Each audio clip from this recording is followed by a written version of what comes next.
जेन्ना हांव ऑफिसान वतां, तेन्ना हांव सदांच चिंत्तां, की रातचें हांव घरा कडेन वचून डिनराक कितें करतलें. घरा येवन पळयलें, की फ्रिजान मॅरिनेटेड चिकन आसा. फटाफट हांवें ही इझी चिकन स्टर फ्राय रेसिपी करून उडयली. एक पॅनान इल्लें तेल घालें, मागीर तातूंत इल्लो कांदो घालून तळशिलो.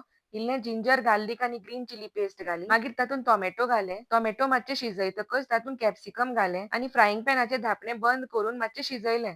मागीर इल्लें green chilli sauce, soya sauce, मिरयां पिठो आनी मीठ घालें आनी मिक्स केलें. पयलीं हांव ऑफिसांच्यान पुरो जावन घरा येतकच हॉटेलांचें जेवण ऑर्डर करतालें. पूण हालीं हांव हॉटेलांचें कांयच जेवण ऑर्डर करना. सगळें जेवण घरानूच करतां. हॉटेलांनी पाम ऑयल यूज करतात आनी ते प्लास्टीक कंटेनरांचें गरम गरम जेवण जेवतकच लोकांक नाका आशिल्लीं दुयेंसां जातात. हें सगळें मिक्स करून जातकच तातूंत मॅरिनेटेड चिकन घालें आनी फ्रायिंग पॅन बंद करून चिकन शिजयलें.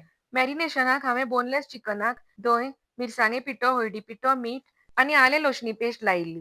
बरी कोथमिरेची भाजी घालून गार्निश केली आनी नाशण्याच्या भाकरे बरोबर सर्व्ह केलें. तुमी ही रेसिपी ट्राय करात आनी आवडली जाल्यार हो व्हिडिओ लायक करात आनी म्हजो रक्षास किचन यूट्यूब चॅनल सबस्क्रायब करात.